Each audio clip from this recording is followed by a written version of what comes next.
Hi everyone, I'm Dr. Shambhavi Seth and I'm a developmental and behavioral pediatrician with Max Healthcare.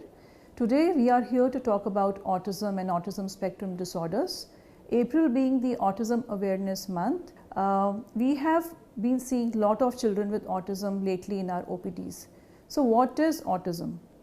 Autism is a neurodevelopmental disorder which affects younger children. Autism comes from the Greek word autos, which means remaining in self. So children with autism are not communicating socially or interacting with their social environment, and they tend to remain in self. So generally the time of presenting of these children would be around 2 to 3 years of age, when the families start to note that the child is not talking. So the child may present with a speech or a language delay, but we do see a lot of early features of autism which has to be kept in mind. For example, between 2 to 6 months, a child may not be making an eye contact with the caregiver, may not be having a social smile, which we start to see around 2 to 3 months of age. Between 6 to 9 months of age, a child may not be doing a lot of reciprocal interactions and sharing joys and sharing expressions with the caregiver, and these are all red flags. So if these things are noted by the family in any child, they should definitely seek for intervention and further guidance. So many times a parent would say, my child can sing rhymes, he can speak poems and sentences. Can my child still have autism? So a child may be able to sing rhymes or sing mantras or sing songs, but the child may still be autistic. So a child who has not developed a communication is the one whom we suspect primarily to be worked upon. So a lot of children, seeing the screens or any kind of phones or televisions, they start to memorize these rhymes. So these are all rote learning which is happening in that child. A child would start to speak or start to make a good communication first, where he or she is responding to the parents' interactions. By 12 to 15 months, a child would start to follow simple instructions or start some simple imitations, like if you clap your hands, a child may clap back. And then around 15 to 18 months, a child may start using some simple meaningful words like mama, papa, dede. So these are the developmental sequence which we have to keep in mind, rather than a child who is not doing all this and starts singing rhymes or starts saying ABCD or alphabets or numericals. So that child has to be worked on and to see whether we are missing something in that child. So if my child has autism, doctor, will my child be able to speak or talk? So definitely a child who has come at 2 years or 3 years of age, and we start early intervention or early work, a child has a very, very high chances of child to have a vocabulary and start speaking and communicating. Why did the autism happen to my child?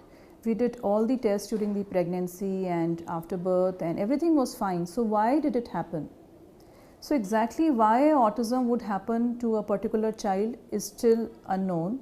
There are multiple factors. The theories which have come up, it is a multifactorial origin, where there could be certain genes which a child may get predisposed to, or there could be certain environmental factors which also have a role to play, and the interplay of genetics and environment may lead a child to develop autism.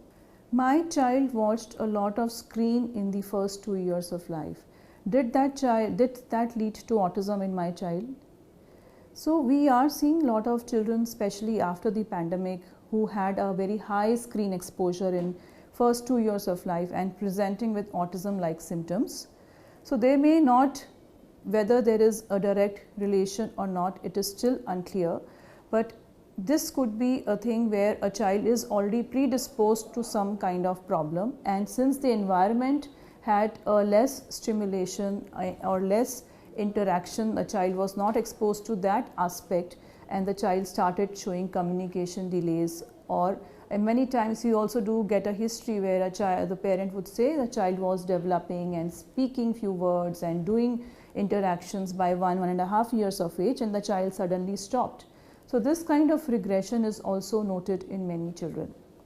So, but ideally we should understand the screen exposure in less than 2 years of age is really detrimental, and there are multiple international organizations and Indian Academy of Pediatrics as well who have laid down the screen time guidelines, and ideally there should be no screen exposure in first 2 years of life.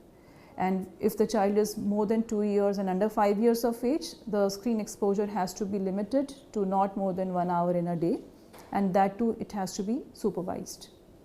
Was there any role of vaccination which led to autism in my child? So worldwide the theory, anti-vaccine theory has been disproved, and it has been shown that no vaccination is leading to a high risk of autism, whether it is MMR or any other vaccine. So a child in fact would be at risk of these diseases which can be prevented by the vaccination if they are not being given on proper time. So when we talk about school readiness, we have to first see whether the child is developmentally ready for a school setting. So the child is able, developmentally appropriate level has been achieved to start the school. So whereby I mean the child is able to maintain a sitting behavior, is able to follow instructions, is able to respond to what is being asked or said, and has some vocabulary to talk about. So if the child is not showing these kind of readiness skills and much more, child has to be first be kind of assessed and interventions has to be set, and then the child has to be sent to school. So what a parent can do or a family can do if they suspect or they have some concern whether the child has autism or not. First and foremost, any concern if you have about your child and you are suspecting there is something wrong, definitely speak to your pediatrician or a developmental pediatrician where those concerns can be addressed. Many times a parent would be would be very depressed when they come to know that the child is being suspected to have autism, and may they go into denial. But that's not the right approach, because the more we delay, we are affecting the outcome, a positive outcome for our child. Coming to diagnosis doesn't mean we have to first get the autism established or autism ruled out, but if we see any functional kind of delays, those things have to be addressed. So starting with interventions, there is no one intervention or one therapy which the parent has to take and the child will be okay. It is a teamwork. It is a teamwork between the professionals, with the family and other allied professionals, where a whole plan has to be made and monitored. So I think the early intervention is the essence of managing any child with a neurodevelopmental disorder, and so it also holds true for autism. And definitely it is nothing like it's a permanent disease or a disorder. Lot of changes can happen because a child's young brain is still developing, and we do see a very, very good positive outcomes if we pick up the problem early and address it early. Thank you.